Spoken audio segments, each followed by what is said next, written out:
Welcome back to the Vandy Sports Podcast. I'm Joey Dwyer. It's Selection Sunday, so I figured I'd do a little Vandy basketball State of the Union, let you know what's new, what it all means, and first we'll talk about Selection Sunday as a whole. Vanderbilt obviously did not make the NCAA tournament.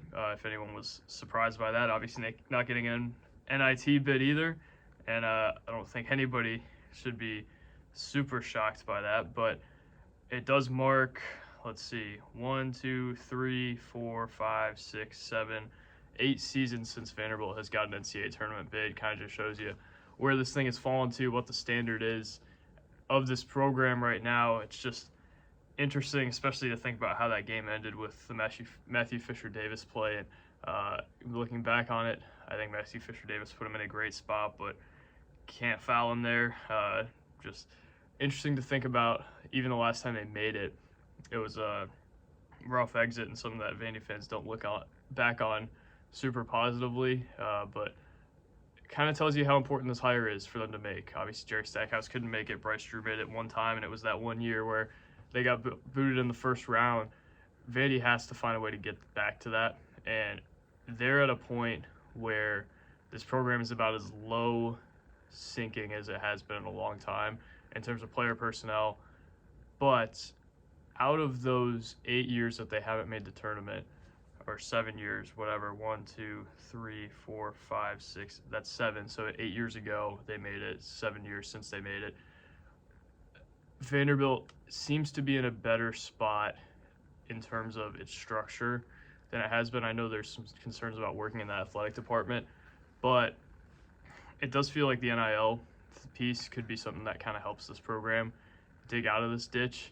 And it also feels like the practice facility could do the same. Their facilities probably haven't been on the level of other programs. There's other programs who complain about their facilities, and they're better than what Vanderbilt has been able to work with. I think the Memorial Basement practice gym was nice, but having its own practice facility is going to really help Vanderbilt, and having someone who can maybe channel that and utilize that to a higher level is going to be interesting. Out of Selection Sunday, let's look at the bracket and where Vanderbilt's, I guess, coaching targets per se, coaching names in the mix ended up.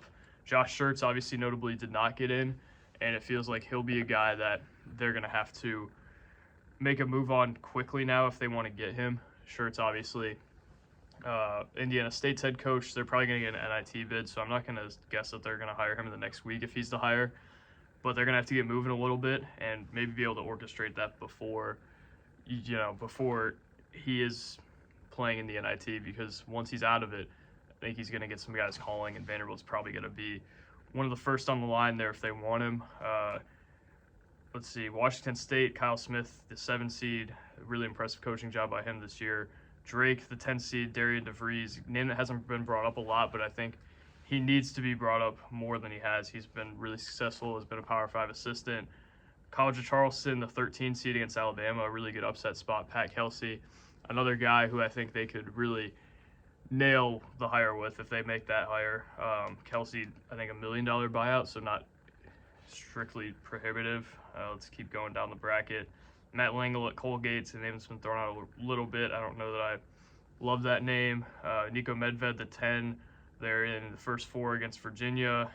That's a guy who I think could bring some real energy in life, maybe not as high of a ceiling as other candidates. Bucky McMillan, the 13, playing Stanford. That's obviously a trendy upset pick. I don't know that he's a guy who I'm super optimistic would get the job right now if they were to open it, well, as it's open. And I think that's about it for coaching stuff. Let's move to transfer portal. Jason Rivera-Torres has put his name in the transfer portal, and I think this is one that I had expected for a couple weeks, but obviously kept a bit quiet on. I think I hinted at it a little bit on the board, but Rivera-Torres, a guy who was exceptional a lot in non-conference play. There was a couple games where you look at him and he's like, man, this could be Vanderbilt's like third option probably. This could be their guy in some games. And then down the stretch of SEC play, I think after his first 4 games where he averaged over 10 points a game and scored in double figures the first 4, I don't think he scored in double figures again, and I think he shot under 20% from the field, if that's right, at one point. At the Georgia game, at least, he was shooting, I think, 16 or 18% from the field. So obviously a huge freshman wall for him. The right coach will know what they have in Jason Rivera-Torres, though, and I think he's got to be a priority for them. He's got to be a guy that they bring back. His statement left the door open for that pretty explicitly. He said, following careful consideration and discussion with my family, I've chosen to enter the transfer portal. However, this decision doesn't signify my departure from Vanderbilt. I may still remain part of the program next year. Appreciate everyone who's been part of my journey. It feels like Rivera-Torres, again, has to be maybe not top of the list for the next coach, but he's shown enough throughout this year that you think he's got to be a guy who is a priority in some regard. He's a guy who has just about as much off the dribble ability as anybody on that roster. He's a guy who I think is good for a locker room guy.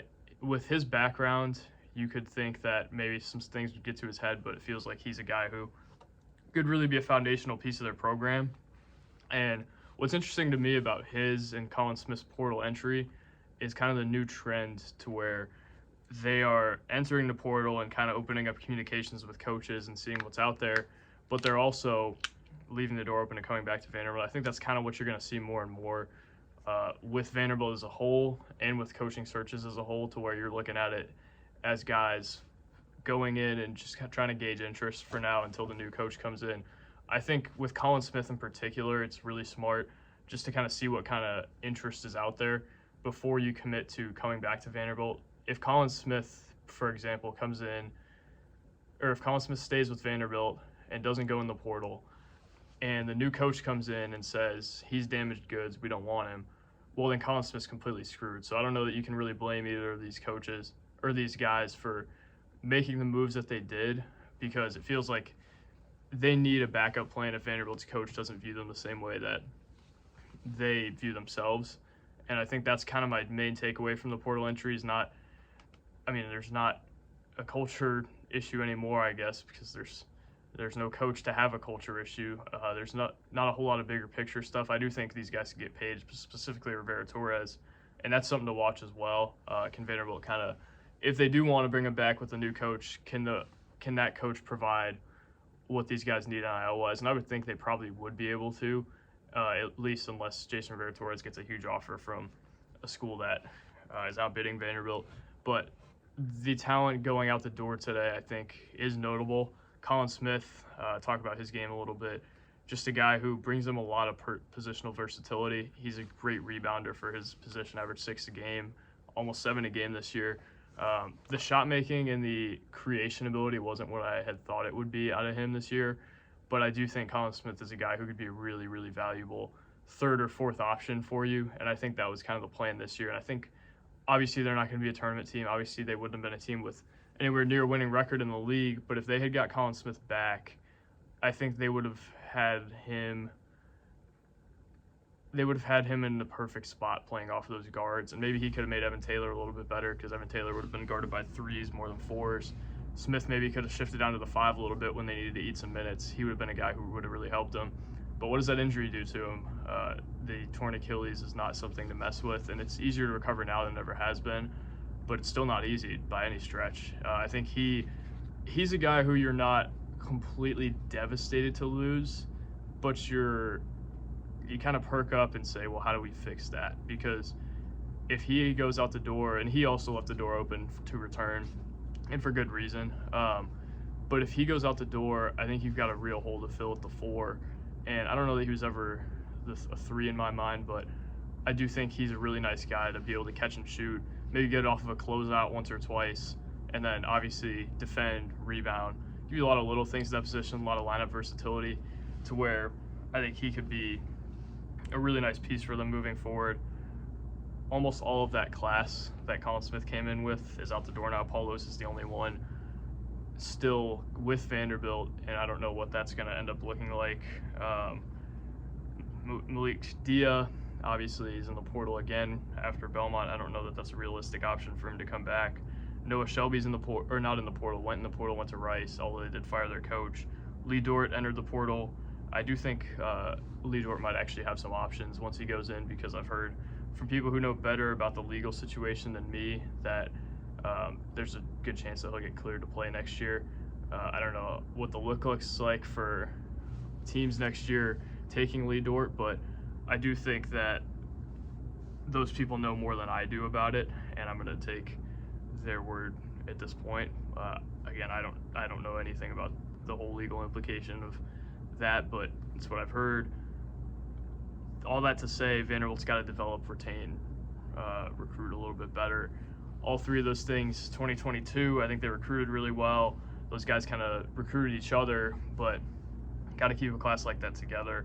And they've got to do it for the 2023 class as well. Rivera-Torres is the crown jewel of it. But Malik Presley and J.Q. Roberts are also guys that I think are probably worth holding on to. Isaiah West has done some nice things as well.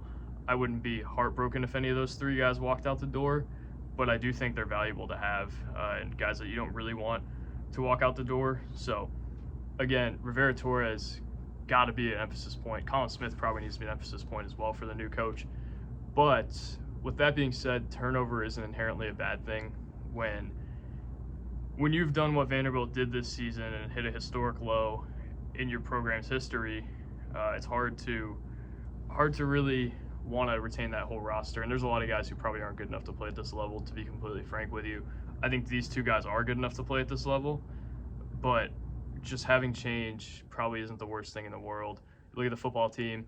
They were able to channel NIL to get new guys. And obviously you want to retain more of your roster than they did, but those guys went to good places because they're good players.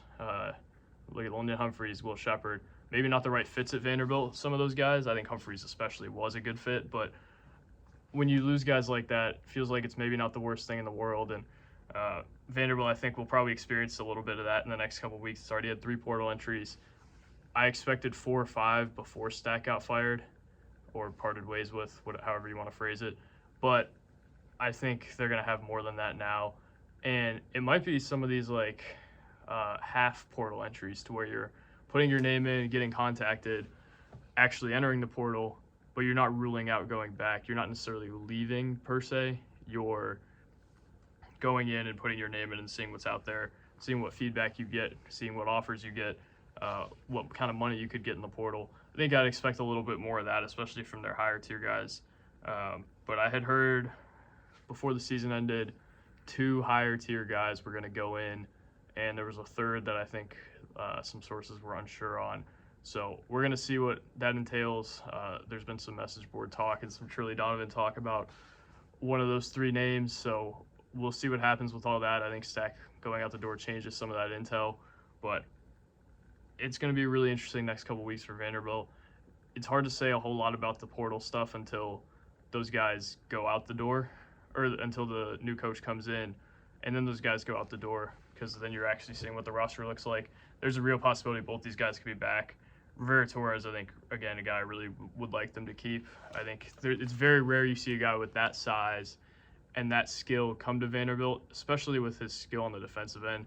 Stack had always talked about maybe he cheated the metrics a little bit, but I think he has an innate ability to find the ball and get his hands on the ball, and Vanderbilt has not had a whole lot of guys who do that on the defensive end. He's a guy who can play at this level, and he didn't play at this level for about half the year, so I see why he wanted to go, but it'll be a really interesting, So thank you guys for watching. Billy and I have a coaching podcast in the next couple of days, so thank you guys for watching. God bless, and we'll talk soon.